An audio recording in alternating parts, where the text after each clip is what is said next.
오늘 우리 말씀의 제목을 같이 한번 따라서 읽어볼까요? 지혜자가 들려주는 이야기. 지혜자가 들려주는 이야기. 오늘 말씀에서 우리 성도님들과 또 친구들이 오해할 수 있는 부분이 있어서 한 가지를 짚고 넘어가며, 이 제목에 나오는 지혜자는 지금 여러분 앞에 서 있는 저를 가리키지 않습니다. 그럼 누구냐? 도대체 이 지혜자가 들려주는 이야기 했을 때 이 지혜자는 누구냐? 바로 오늘 우리가 읽었던 전도서를 쓴 사람, 곧 저자를 가리킵니다. 목사님은 지혜자가 아니에요. 우리 친구들도 동의하죠? 네, 아주 목소리도 크고 아주 우렁차게 외쳤습니다. 감사해요, 동의해줘서. 그럼 전도서를 기록한 이 지혜자는 어떤 사람이었을까? 우리 같이 전도서 2장 4절에서 9절에 자세히 나와 있는데 그것을 한번 읽어보겠습니다. 2장 4절부터 9절 시작. 나는 여러 가지 큰 일을 성취하였다. 궁전도 지어보고 여러 곳에 포도원도 만들어 보았다. 나는 정원과 과수원을 만들고 거기에 온갖 과일나무도 심어 보았다.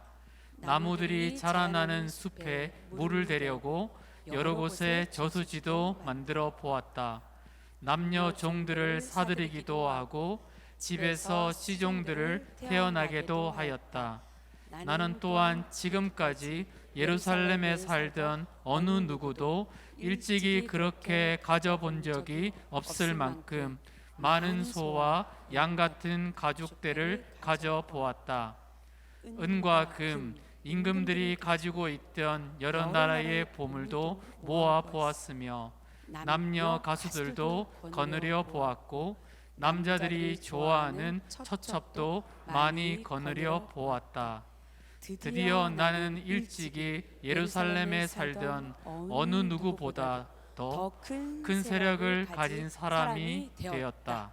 네, 이 말씀에 우리가 긴 구절을 함께 읽어봤는데 여기에 보면은 자신을 위한 궁전도 지었고 포도원도 만들었고 심지어 온갖 꽃들로 가득한 정원도 나는 가져보았다 라고 얘기합니다. 이 전도서를 쓴 저자는 바로 우리 친구들이 한 번쯤은 들어봤을 만한 솔로몬 왕입니다.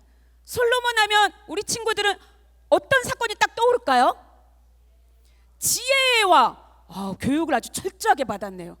대표적인 지혜 사건이 있죠.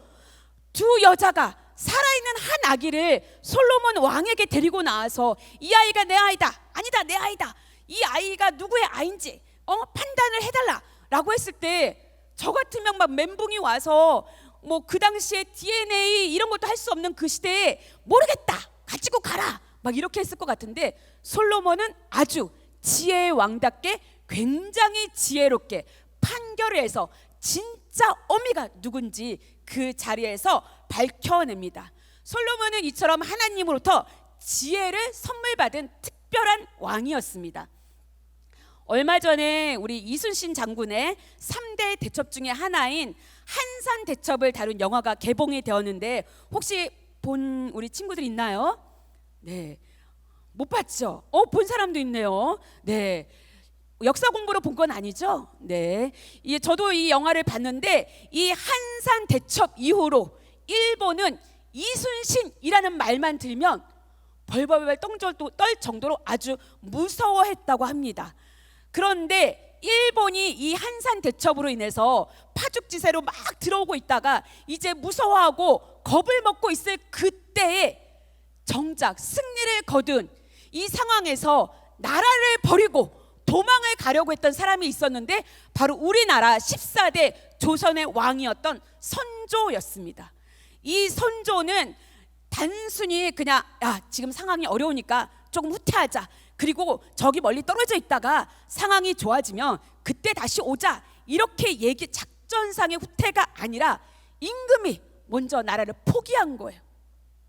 임금이 먼저 나라를 포기하고 도망감으로 말미암아 그때 이순신 장군을 비롯해서 곳곳에서 승리를 이뤘을 때 더 큰 승리를 이루고 임진왜란이 빨리 끝날 수 있음에도 불구하고 임금의 이 후퇴로 도망감으로 말미암아 우리나라는 큰 위기에 다시 들어가게 됩니다. 그래서 후대의 역사가들은 그때 선조가 도망만 가지 않았어도 우리나라는 어쩌면 다른 역사를 맞이할 수도 있었다라는 이런 기록을 남겨놓았습니다.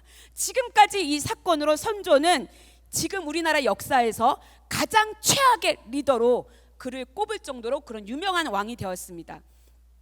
솔로몬은요, 하나님으로부터 지혜를 선물 받았어요. 그러니까 선조와 다르게 아주 평안하게 나라를 이끌었겠죠.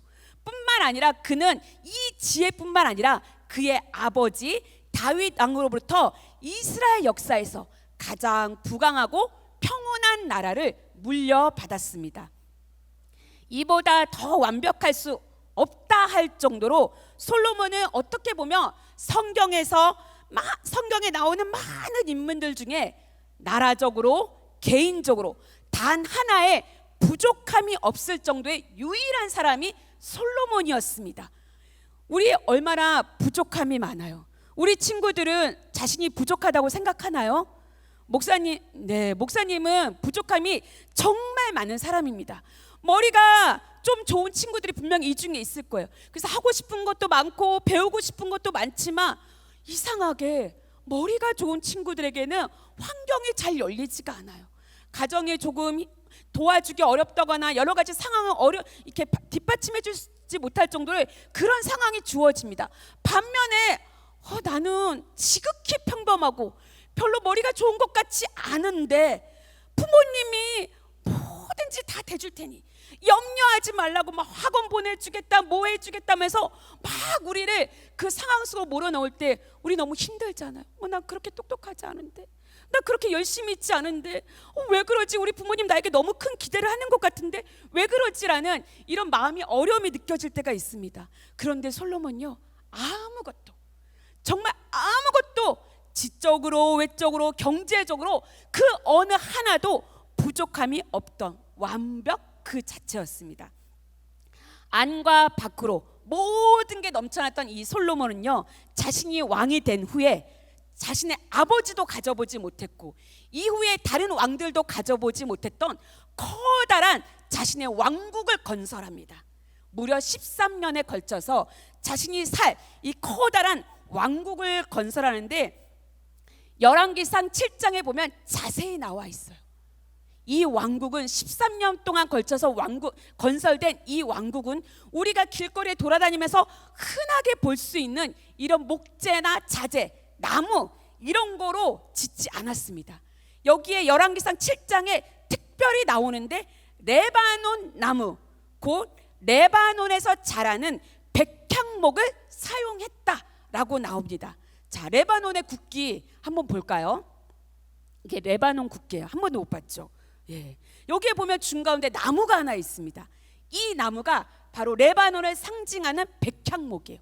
국기에도 백향목이 들어가 있고 레바논 특공대 베레모에도 이 백향목 그림이 들어가 있습니다. 심지어 그들의 전투 항공기에도 이 백향목이 들어가 있어요. 굉장히 상징성이 있다는 나무이죠. 이 레바논에서 나는 이 백향목은 평지에서 나는 게 아니라 아주 추운 고산 지대에서만 자라는 나무라고 합니다. 여러분, 추위를 이겨내고 자라는 나무들은 그 추위와 이겨내서 하늘 향해서 굳건히 꼿꼿하게 자라려고 하면은 나무 자체에 힘이 있어야 돼요.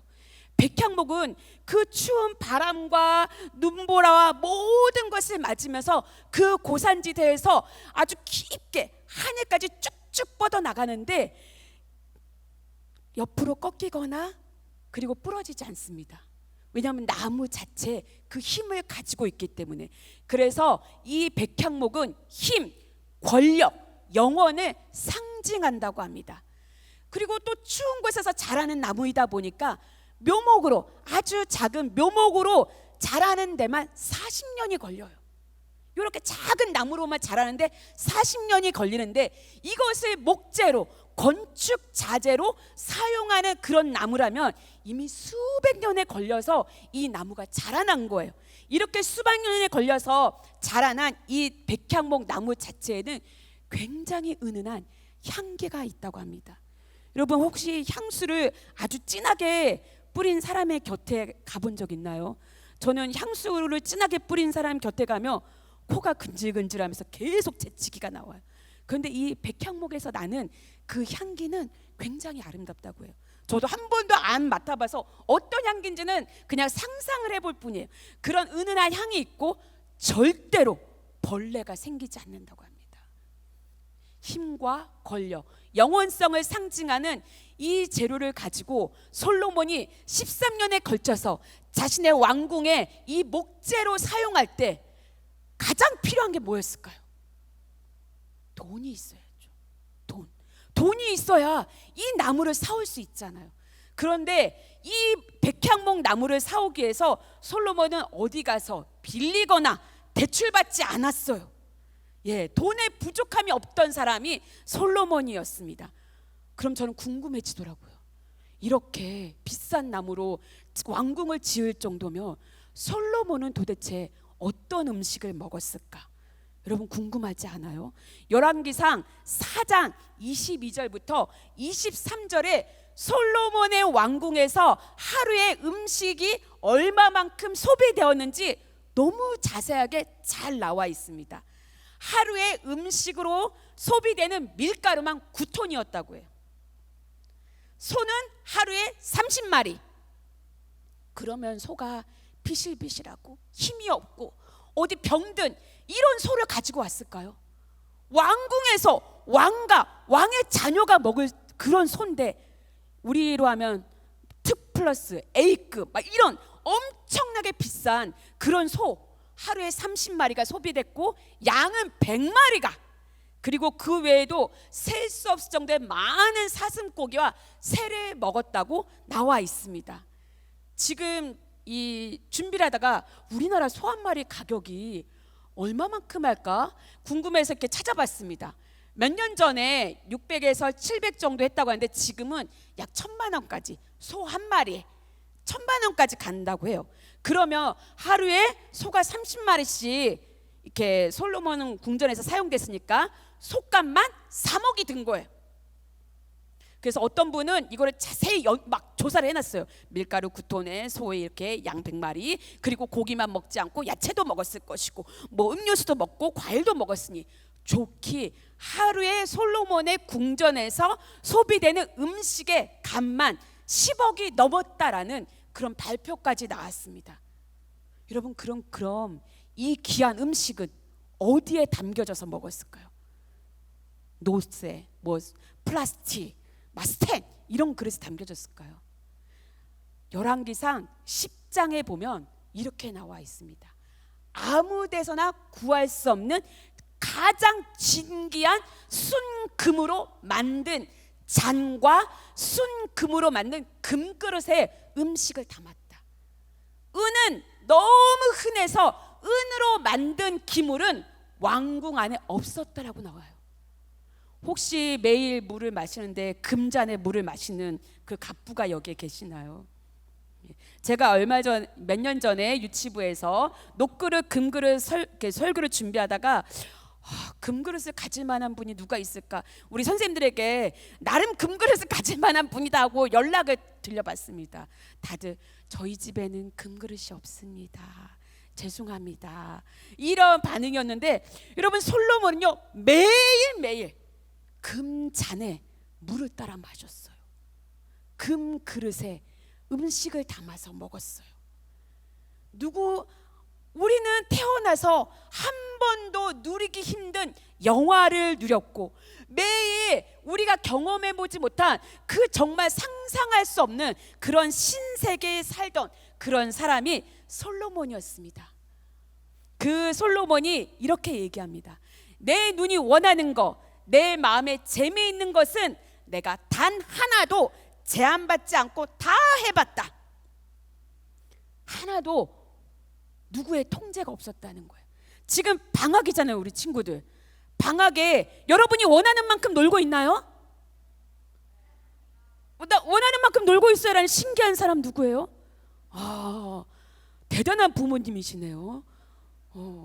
대부분의 우리 친구들은 내가 원하는 만큼 놀고 싶어도 부모님이 뭐라고 얘기합니까? 너 숙제 다 했어? 너 학원은 가야 되지 않아? 너 그거 어떡할 거야? 막 이렇게 얘기하잖아요.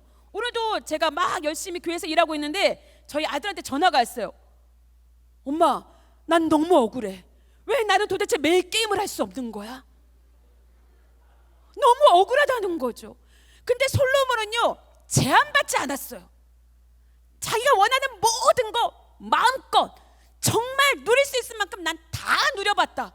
너무 부럽죠. 저도 이래봤으면 좋겠어요. 하고 싶은 거 정말 제한받지 않고 마음껏 다 해보고 싶어요. 그런데 이 모든 걸 다 누려본 솔로몬이 뭐라고 얘기하냐면, 오늘 아마 이 메인 본문이 좀 잘못 나온 것 같아요. 전도서 2장 10절 11절에 보면요, 너무 좋았어, 정말 최고였어, 야 너희도 이렇게 해봐, 이게 최고야 라고 이렇게 얘기하지 않아요. 뭐라고 얘기하냐면, 야 나 정말 다 해봤어. 그런데 너무 헛돼. 바람을 잡을 수 있어? 잡을 수 없잖아. 바람을 잡을 수 없는 것처럼 애썼어. 보람이 하나도 없었어라고 솔로몬이 이렇게 지혜자가 우리한테 들려주고 있어요. 저는 이 본문을 보면서 화가 나더라고요. 아니 무슨 이런 괴상한 소리가 다 있나. 가졌더니, 있어봤더니, 누려봤더니 나 너무 좋았더라, 다 나 정말 최고였더라, 이렇게 얘기하는 게 아니라 쓸데없었어. 정말 바람을 잡는 것과 같았어. 이거는 배신 아닌가? 우리 친구들이, 우리가 부모님들이 그렇게 열심히 정말 친구들에게 공부하라, 숙제하라 하는 이유, 부모님들이 새벽부터 나가서 저녁까지 그렇게 열심히 사는 이유, 우리가 정말 이 세상에서 조금 더 편하고 조금 더 사람다운 삶을 살고 싶어서 우리가 이렇게 애를 쓰는데, 그럼 내가 하는 이 모든 거 다 헛된 거라는 거야? 바람을 잡으려는 거야? 막 이런 생각이 들더라고요. 심지어 솔로몬이 이 헛되다는 말을 한 번만 하지 않았습니다. 전도서 1장을 시작하면서 1장 2절에 이렇게 얘기합니다. 자, 우리 친구들 이제 잘 들어보세요. 헛되다라는 말이 몇 번이나 나온지. 헛되고 헛되며 헛되고 헛되니 모든 것이 헛되도다. 몇 번 나왔어요? 네? 6번. 아, 틀렸어요. 다시 한번 잘 다시 한번. 아니 자꾸 손 들면 안 되고 잘 들어보세요. 헛되고 헛되며 헛되고 헛되니 모든 것이 헛되도다. 몇 번 나왔죠? 7번. 이상한 성경이야. 이상한 성경. 자, 마지막 기회. 예. 자, 따라해 봅시다. 헛되고 헛되며 헛되고 헛되니 모든 것이 헛되도다. 몇 번? 5번. 5번이나 연달아서 헛되고 헛되다, 헛되고 헛되다를 연달아서 얘기합니다. 글을 시작하는 처음부터 헛되다라는 이 말을 반복해요. 그런데 그럼 궁금하잖아요. 아니 당신은 왕이었으니까, 누려봤으니까 그렇게 얘기할 수 있는 거 아니야? 그럼 우리 인생은 어떻게 살라고? 우리 어떻게 살아야만 돼요? 솔로몬이 마지막 전도서 12장을 마치면서 마지막에 이렇게 말합니다. 우리 전도서 12장 13절부터 14절 말씀 같이 읽어보겠습니다. 마지막 솔로몬의 말이에요. 시작. 할 말은 다 하였다. 결론은 이것이다. 하나님을 두려워하여라. 그분이 주신 계명을 지켜라. 이것이 바로 사람이 해야 할 의무다. 하나님은 모든 행위를 심판하신다. 선한 것이든 악한 것이든 모든 은밀한 일을 다 심판하신다. 솔로몬의 마지막 결론입니다. 하나님을 두려워하여라. 그분이 주신 계명을 지켜라. 이것이 바로 사람이 해야 할 의무. 우리 어린 친구들, 우리는 사람일까요? 아닐까요? 사람이에요. 우리는 사람이에요. 여기 있는 모든 어린이부터 노인에 이르기까지 우리는 다 사람이에요. 우리가 해야 될 정말 중요한 본분이 있다는 거예요. 그거는 뭐냐? 하나님을 두려워하고 하나님의 계명, 하나님의 말씀을 지키는 것을 말합니다. 하나님을 두려워한다. 이게 뭐예요? 여러분 뭐 잘못한 거 있을 때, 야단 맞을 때 벌벌 떨잖아요. 엄마가 알면 어떡하지? 나 죽었다 오늘 진짜. 나 이제 끝장이다. 그리고 막 집에 안 들어가려고 하잖아요. 막 학원 어떻게 거짓말해서 안 갔는데 엄마가 알았어. 그럼 어떻게 돼요? 집에 들어가고 싶지 않잖아요. 나는 이제 오늘 저 세상 가는 날이구나, 막 이런 마음이 들잖아요. 이런 두려움을 말하는 게 아니에요. 하나님을 두려워하라, 이 말은 하나님을 기억하라는 거예요. 내가 눈을 뜬 그 아침부터 시작해서 내가 눈을 감는 그 저녁까지 하나님을 기억하라는 거, 그리고 하나님의 말씀을 지키는 거, 이것이 어린아이부터 노인에 이르기까지 우리 모두가 해야 할 본분이라고 이야기해주고 있습니다. 여러분, 솔로몬이 이걸 몰랐던 게 아니에요. 알았어요. 처음에는 하나님을 잘 섬겨야 된다는 거, 기억해야 된다는 거, 하나님 말씀대로 살아가야 된다는 거 알았어요. 그런데 누릴 것이 많아지고 가지는 것이 많아지니까 이제는 하나님 없는 그만의 세계, 자신만의 리그를 살았던 거예요. 그런데 마지막 인생을 끝마치면서 내가 인생을 정말 헛살았구나. 이 인생을 마무리하면서 내가 내 자녀들과 내 후손들에게는 어떻게 살아야 되는지 이것을 반드시 기록하고 들려줘야겠구나 하고 지혜자는 우리에게 들려주고 있는 거예요. 저는 오늘 이 자리에 있는 우리 부모님들에게 꼭 부탁하고 싶은 게 있어요. 여러분, 자녀의 신앙교육은요, 일주일에 한 번 교회에 보낸다고 해서, 그 교회 학교 예배에 보낸다고 해서 우리 자녀의 신앙이 성장하는 게 아닙니다. 부모님이 그 삶에서 정말 하나님을 두려워하는 삶, 하나님이 정말 우리와 함께 있다는 것을 기억하는 삶을 살아야 돼요. 교회 예배는 보내는데 집에 와서는 아이에게 너 그렇게 살면 되겠니? 야, 뭐 해 먹고 살 거야? 너 똑바로 살아. 다른 애들 그렇게 살지 않아. 이런 얘기하면서 하나님 없는 그런 가치관을 들려주고 집안에서 기도와 예배가 없는 그런 삶을 살아가며 아이는 신앙은 뭐지? 교회는 왜 가야 되지? 하나님은 뭐지? 우리 엄마는 하나님 없는 삶, 하나님이 없는 저런 삶을 살아가는데 나는 왜 교회에 다녀야 돼? 이렇게 되는 거예요. 저는 이곳에 있는 부모님들에게 가정의 예배를 회복하라고 말하고 싶습니다. 우리 가정이 살아야지 자녀들도 하나님을 기억합니다. 자녀들도 부모님을 보면서 하나님을 두려워하는 거예요. 저도 집과 교회 왕복거리가 80km가 됩니다. 어떤 날에는 이 80km를 왔다 갔다 했을 때 저녁에 아이와 함께 예배 드리는 게 너무 힘들 때가 있어요. 그래서 어쩔 때는 저도 모르게 잠들어 버릴 때도 있습니다. 여러분, 그럼에도 불구하고 일어나서 다시 그것을 기억하게 해주는 거예요. 엄마는 도대체 왜 자꾸 가정 예배를 드리라고 해? 그냥 교회 가서 예배 드리면 되는데. 아니, 우리의 삶은 하나님이 있다는 것을 늘 기억해야 돼. 그것을 가정에서 가르쳐줘야 됩니다. 그래서 부모님이 그런 삶을 살아가고 우리의 가정이 하나님을 두려워하는 가정이 될 때 우리 자녀들은 자연스럽게 하나님을 두려워하고 하나님을 기억하는 어린이들로 자라갈 거라고 믿습니다.